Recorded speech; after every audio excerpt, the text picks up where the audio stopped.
amigas y amigos.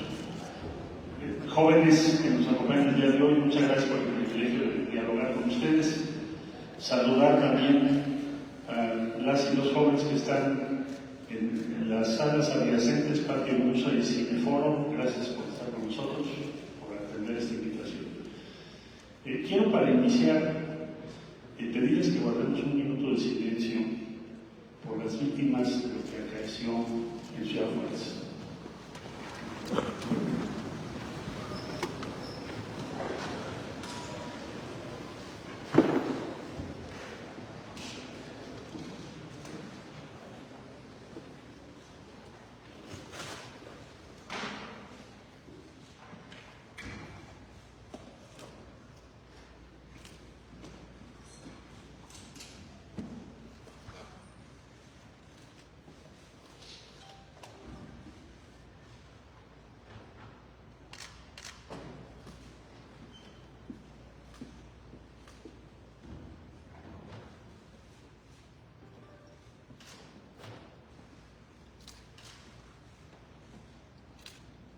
Muchas gracias.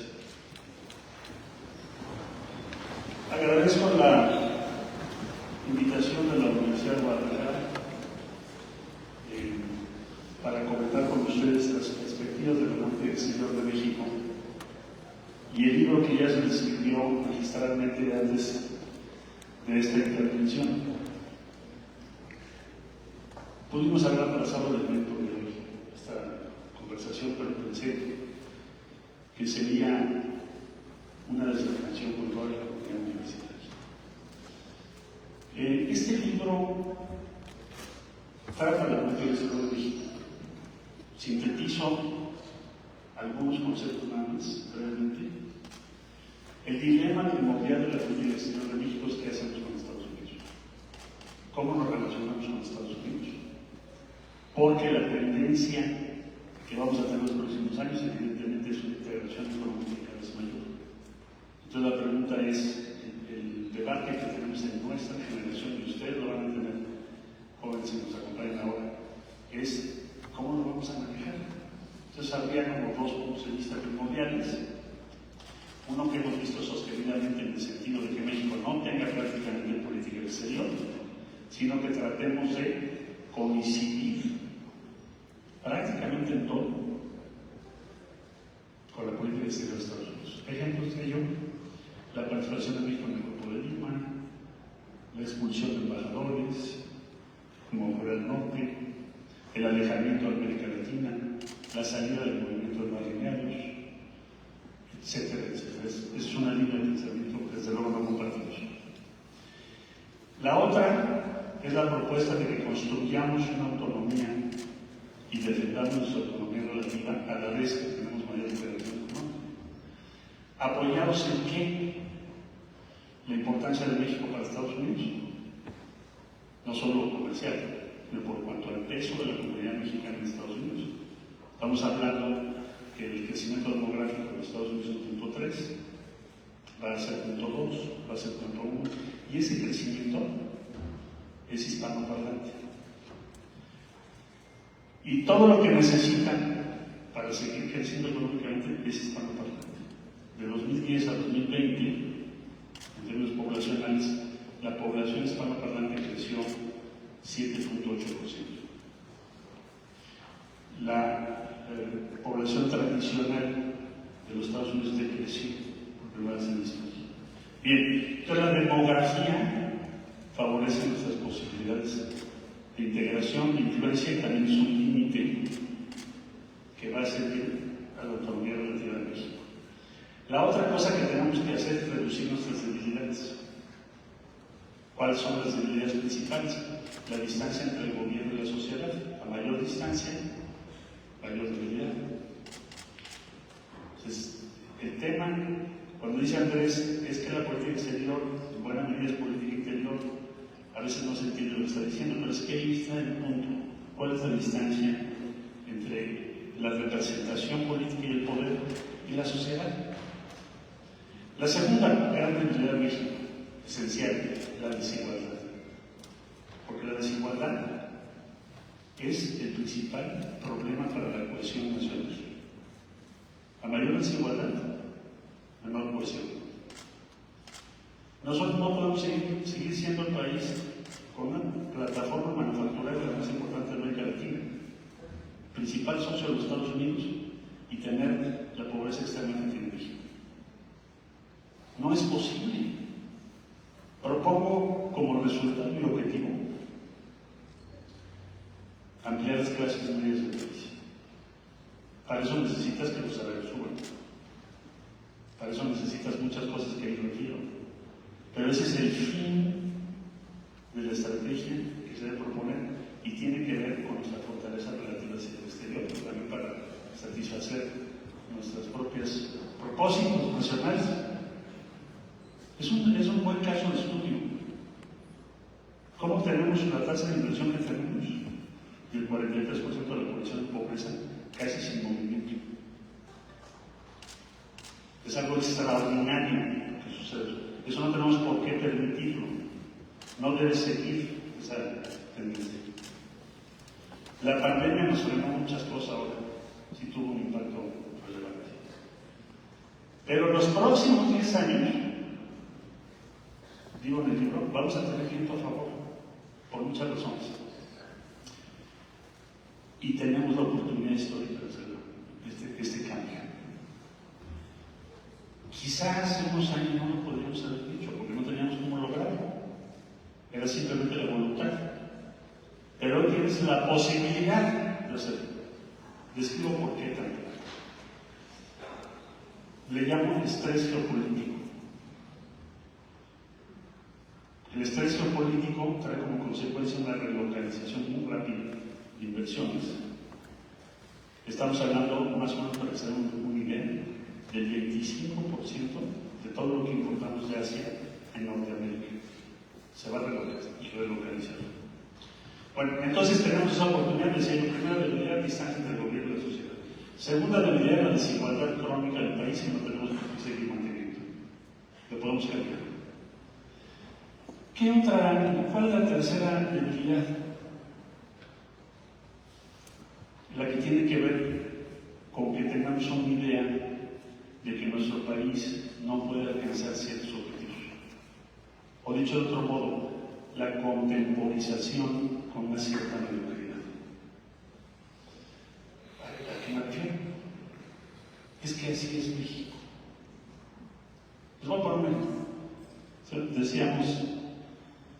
Me decía el otro día en la presentación alguien, ¿ustedes por qué se atreven a pensar o proponer que el sistema de salud de México sea equivalente al sistema danés o al sistema finlandés? Y yo le decía, ¿y por qué no? Alguien en Dinamarca que es una sociedad pobre hace menos de un siglo. Alguien en Dinamarca pensó, hay que ser daneses, hay que lograr eso, hay que ser el primer lugar. Finlandia no era el primer lugar en el sistema educativo, era el 25, hoy son el número 1 del mundo, con sus sindicatos, por aquello de todos los argumentos contra la sindicalización y que ese es el problema que nos vendieron muchos años.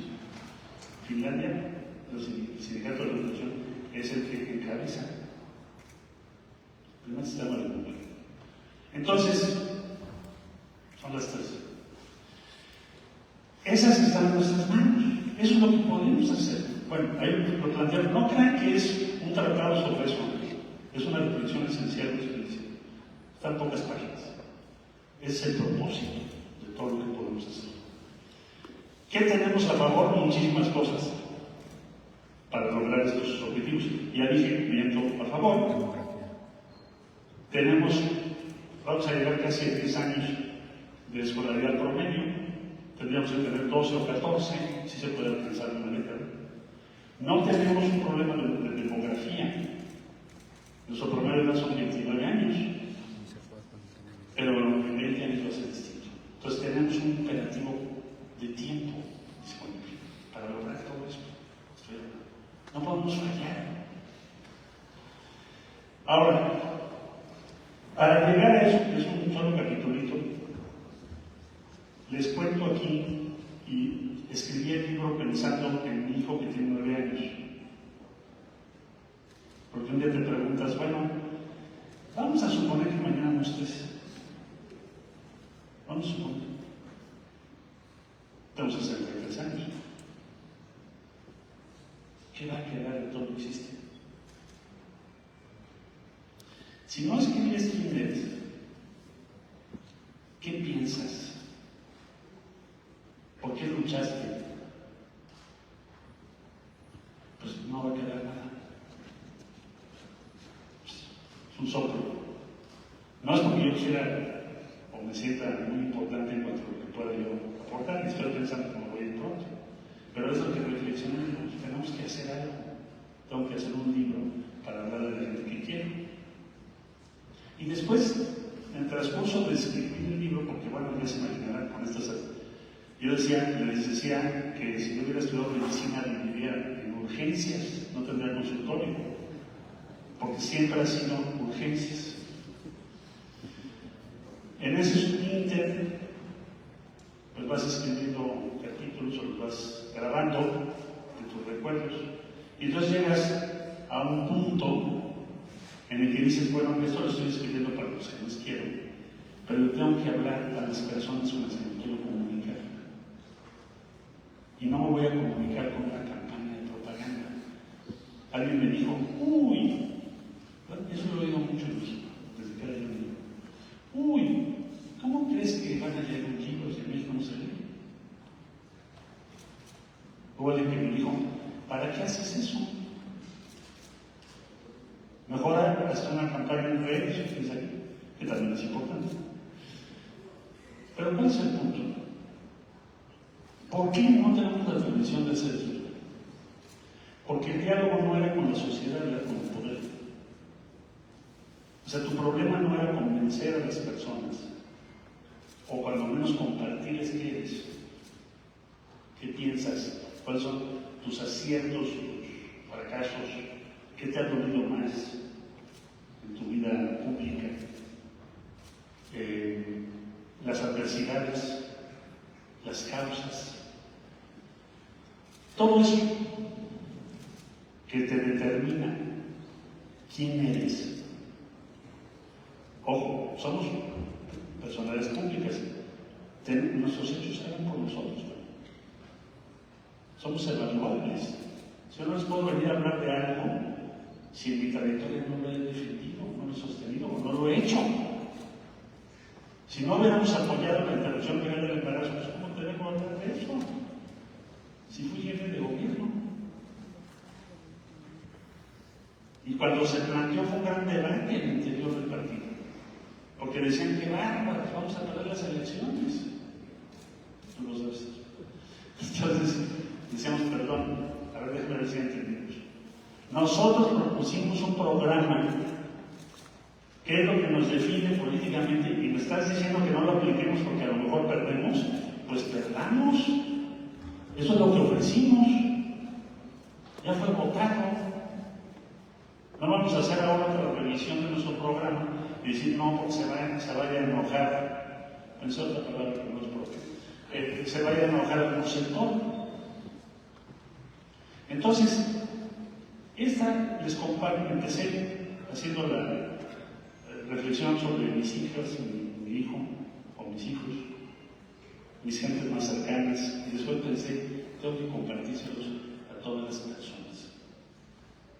Esto es lo que he hecho 42 años. Traté de ser lo más humilde posible.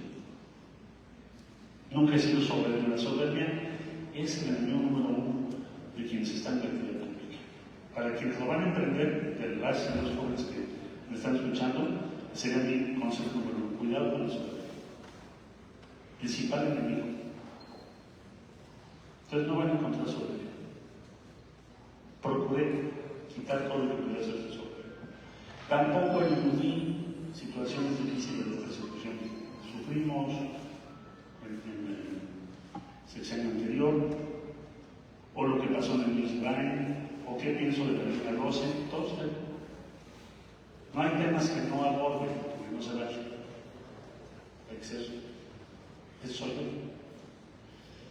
Y digo qué pienso sobre el futuro, porque los y las ciudadanas tienen que decidir qué se va a hacer. ¿Cómo se va a enfrentar acerca del futuro? Entonces, de eso se trata el libro. Recuerdo, claro que recuerdo y digo, ¿por qué estoy en la política? Y sí, hicimos un paro de preparatoria. Y sí, de muy niño tuve la fortuna de tener una abuela, mamá grande, y decía, muy compleja porque era católica y muy feminista y leía de todo. Pues, pero así somos. Entonces, esa fue la introducción a la política. Sus crónicas de cómo fue el fraude electoral de 1929 lo tuvo presente todo. Ahí empecé la política. Entonces hoy diría yo con toda humildad que este libro más que decirles, bueno, ¿quién es Marcelo Ebrard? ¿Qué he hecho toda mi vida? Compartir parte de la historia de México, que es la que he vivido, lo que más me ha marcado, del sismo a la ansiedad de conseguir vacunas cuando se nos morían diario 5,000 gentes. Hoy son cifras, ¿no? Pero son personas. ¿Quién no perdió a alguien? ¿O por qué acabamos de ir a la India a tratar de traernos a México y lo logramos? Inmunoterapias para hacer el cáncer. Para eso sirve el cargo. Siempre escuchar, siempre estar cerca de quienes piensan, discuten, deliberan y proponen. Eso sí, así somos deliberativos. Por más que las noticias no sean las que quieres escuchar. Y así le vamos a seguir, y sí, tengo un profundo respeto por la institución de México. Formamos nuestra escuela de la Ciudad de México, Mario estuvo al frente de esa encomienda, lo hizo de manera brillante. Pienso que es una gran institución. Empezamos a recuperar hasta los archivos de quienes han gobernado la ciudad para entender por qué se tomaron cada decisión. Reconocer el mérito. Y termino con una cosa que platico en los primeros capítulos. Cuando era yo un niño, más de 10 años, un tío que vivía en Ciudad Juárez nos invitó a Disneylandia, pero en camioneta. En ese tiempo no te subías en avión porque era ultra fifí. Entonces, ir en avión, en camioneta. No se me olvida ese viaje porque conocí todo el país ese año. Fue muy interesante. Pero lo que me marcó fue el contraste entre México y Estados Unidos, porque yo venía de una familia donde la civilización mexicana es lo más grande del mundo. Digo ahí, a veces hasta crecí en un ambiente un poquito arrogante, respeto a que México es lo único en el universo. ¿No? Una cosa así, que todo nuestra civilización es el cero, los mayas. Ahí me van de 5 años en Teotihuacán y es lo más grande que hay. O sea, mírense, todo así. Entonces llegas a la frontera y ves ese contraste. ¿Qué explica esto? Eso fue lo que creó un objetivo estratégico, que es de vida, cerrar la brecha, hacer lo que tenemos que hacer y construir el país que merecemos. Por eso estoy aquí. Y bueno, pues ahí está el libro, se les pongo a su disposición y mi gratitud por